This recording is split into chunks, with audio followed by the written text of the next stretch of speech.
There's a misconception in the world of medical device development. It's the fallacy of linearity. This is the idea that development should follow a straightforward linear path of requirements, design candidates, and testing. Now, it's appealing because it offers an illusion of predictability and control. But this fallacy can lead to frustrations, missed expectations, and costly mistakes. In reality, development is far from linear, and the path to a successful device is an iterative journey that requires embracing a concept we might call convergence. Convergence acknowledges the constant interaction between three core elements: requirements, design candidates, and testing. Unlike a linear approach, where each phase is neatly defined and sequential, convergence accepts that any of these elements can change at any point in the process, driving iterations that bring the product closer to its final form. In this episode, we'll explore why iterations happen, how to plan for them, and why convergence is key to navigating the complexities of medical device development.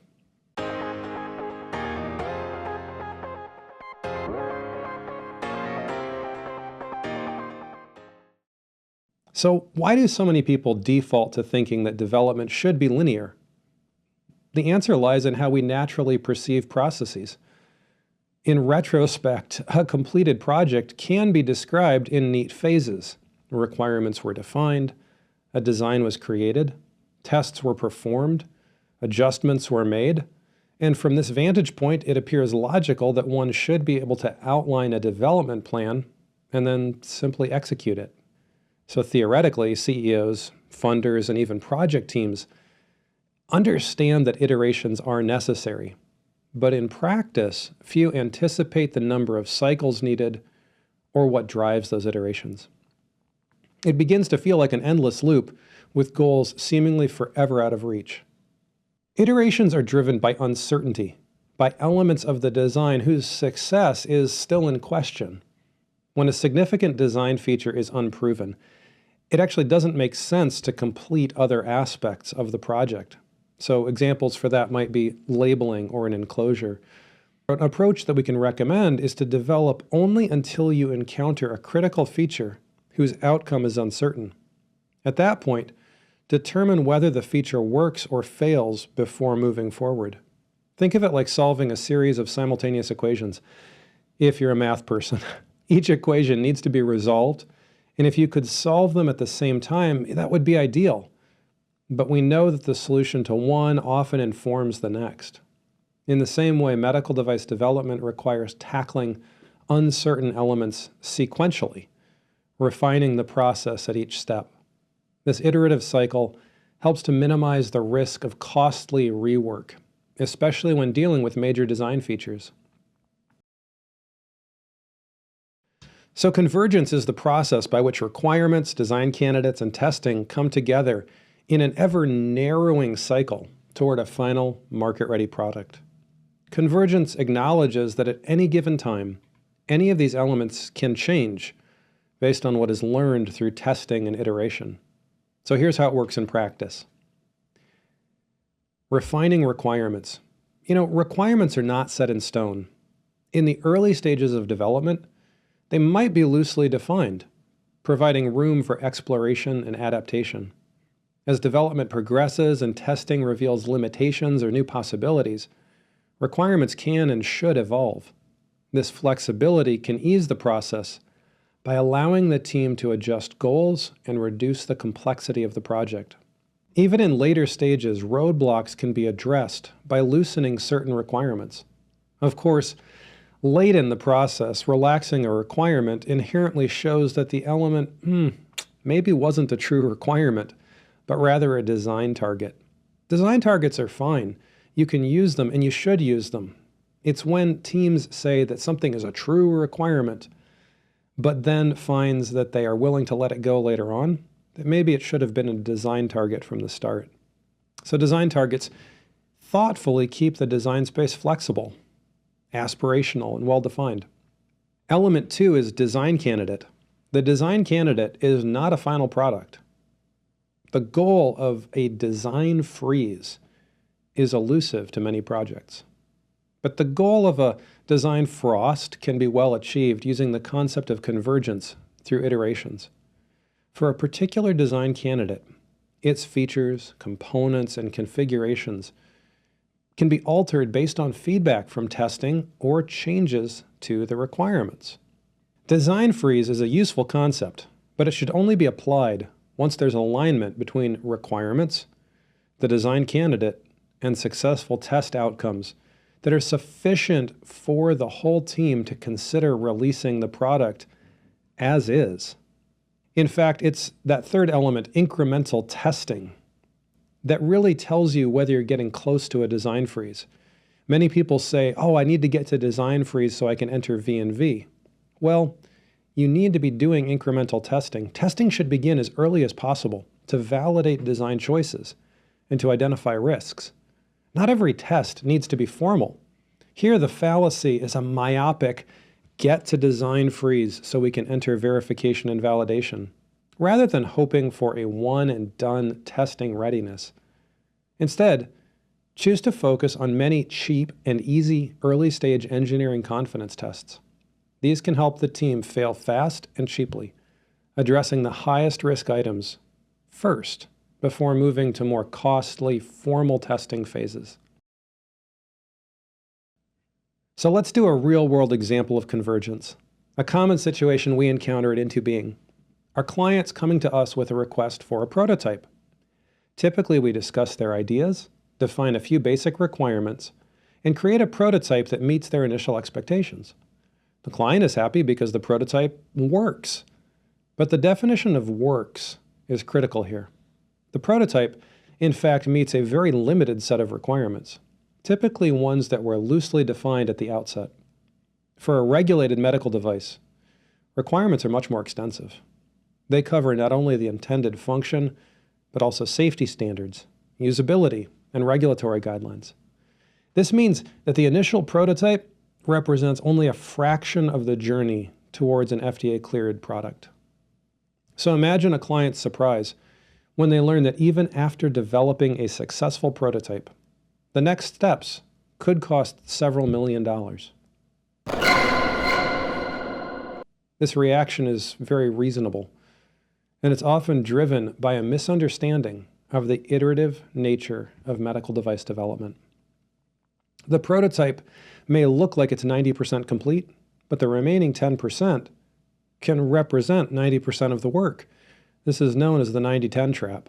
The 90-10 trap is a well-documented phenomenon in project management, especially in industries with stringent regulatory requirements like medical devices.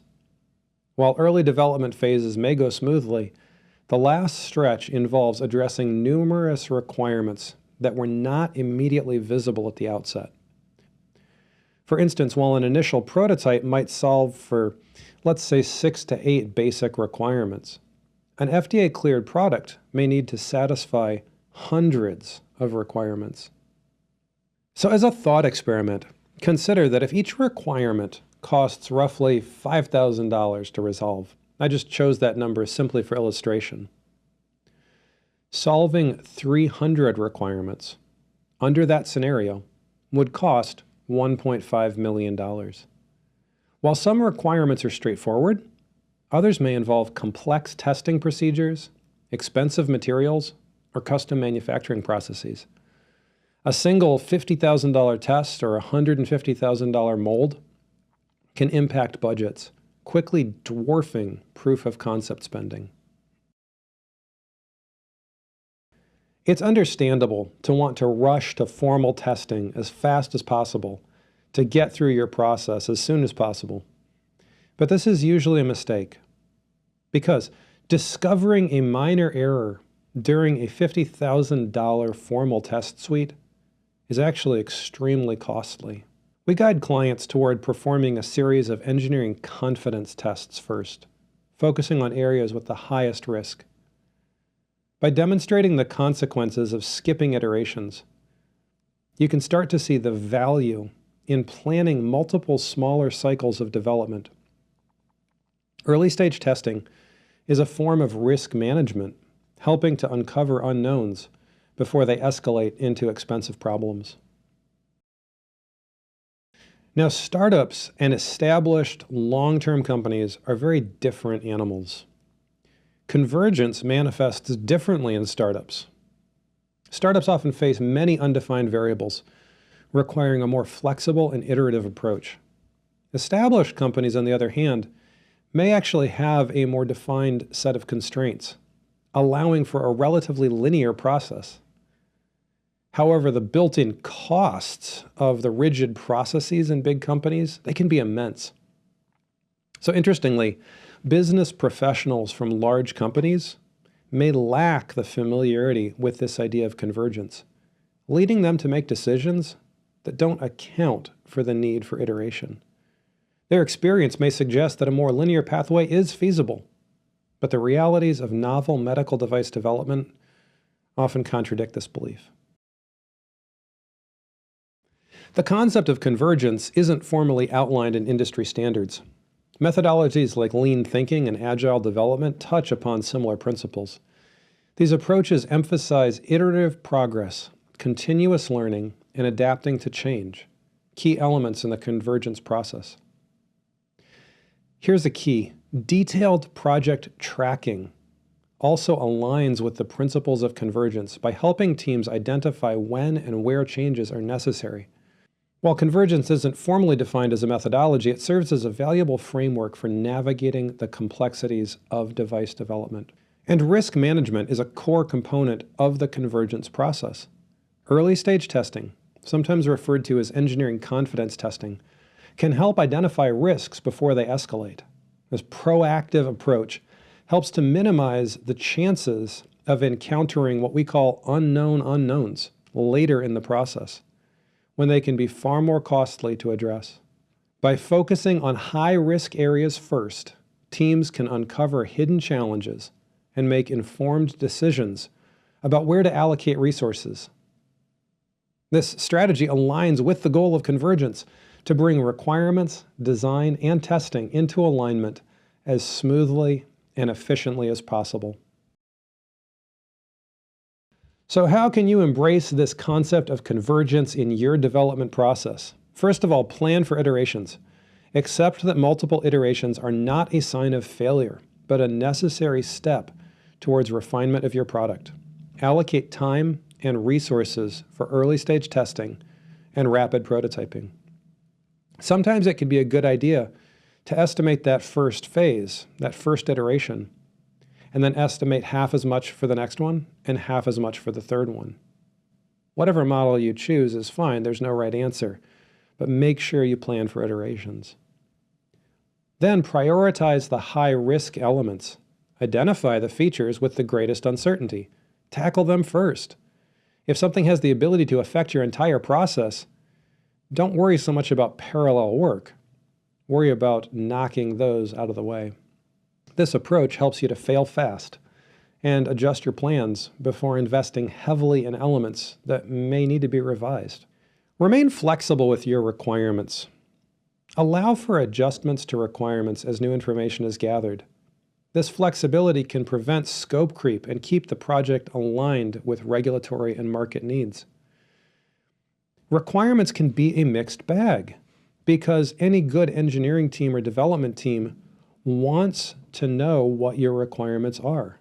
Sometimes the honest answer is, we don't know yet. We need you to develop it so that we can find what the true requirements are. And that is an honest answer. So the next recommendation is use prototypes as learning tools. Don't expect a prototype to be the final design. View it as a tool for gathering data and refining the product rather than as an endpoint. And finally, do what you can to align your whole team around the concept of convergence. Make sure everyone involved, from funders to technicians, understands the iterative nature of development. Clearly communicate that the process involves cycles of refinement, not a straight path to completion. This process is an intricate dance between requirements, design candidates, and testing. But embracing convergence allows teams to navigate this complexity by treating these elements as fluid rather than fixed, fostering a more adaptable and risk-aware approach. Convergence isn't about cutting corners or compromising on quality, nor is it about overdeveloping a product until it's, quote, perfect. It's about strategic, iterative decision-making based on real-time feedback, locking down parts of the product temporarily, then refining the product step by step. When done right, it leads to more efficient development, better alignment with regulatory requirements, and ultimately, a higher quality medical device. We hope this little dive into the concept of convergence has been useful to you. As always, if you like what we're putting out here on MedTech Crossroads, please be sure to like and subscribe, and we always look forward to your questions of topics that we can answer here on the show.